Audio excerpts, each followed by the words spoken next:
Good day po mga kasama. May nagtanong po sa akin, yan po. Usapang boxing laban ng Pilipinas, ito'y hahatid sa inyo ng totoo at tama. Ano daw ang prediction ko kung halimbawa po maglalaban si General Casimero at saka si Naoya Inoue?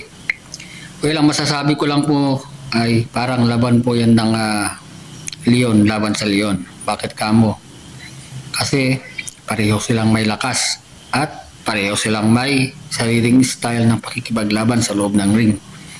May pag-asa ba si General Casimero kung naglaban sila? Oo, malaki.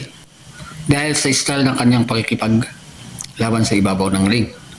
Nandun din po yung footwork niya at higit sa lahat, yung head movement niya nakayuko habang kumukuha ng tempo kung kailan siya bibitiw ng suntok.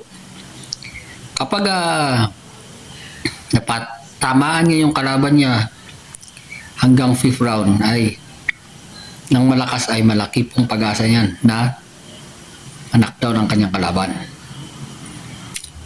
Pero wag po tayong magpakampante kasi may style din po si Naoya Inoue na kung saan ginagawa po ni Naoya Inoue ay meron po siyang tinatawag na timing kung kailan din po siya bibitiw ng suntok.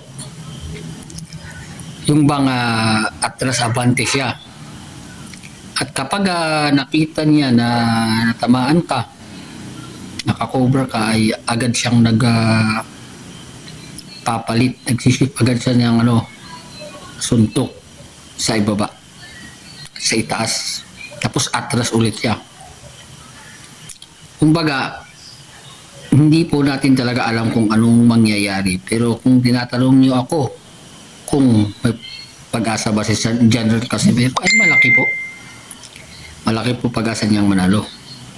Sabi ko nga po, ito lang ay sarili kong prediction. Pero hindi po yung prediction ay iba po yung sinasabi nating reality. Kasi pag prediction ka mo, ay sa sarili lamang nating masasabi. Sa isipan natin na mangyayari, pero hindi pa nangyayari. Pero kapag nangyari na yan, ang masasabi ko po ay magandang laban yan.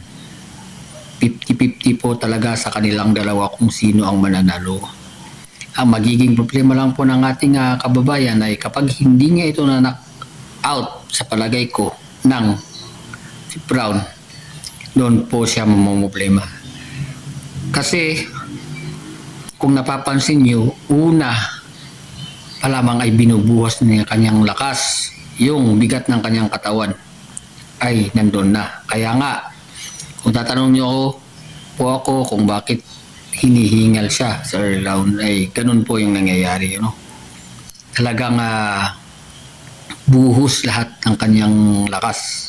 Hindi po pareho sa mga ibang buksumero na kumukuha ng timing. Pero kapag halimbawa man, naglaban sila ni Inoue tapos pa-timing lang yung mga suntok nilang dalawa, yung bang parang kumukuha lang ng tempo, ay malaki ang pag-asa din ng ating pambansang kamao kung matsambahan niya po talaga na matamaan itong hapon na ito. Pero kapag bugbugan na sa unang round at wala pa pong napatumba sa kanila hanggang sa 5th round, doon na po tayo mag-alangan kasi sa puntos talagang pagmamayari yan po ni Inoue yan. Kasi mabilis po siyang gumalaw kapag napagod na po yung ating pambato. Yan po ang aking sariling prediction. Kaya sana nga mangyari yun para malaman natin kung hanggang saan po talaga ang ating angas ng Pinas. Pakisuportahan po natin lahat ng ating boksingero. At yan lang po. Maraming salamat.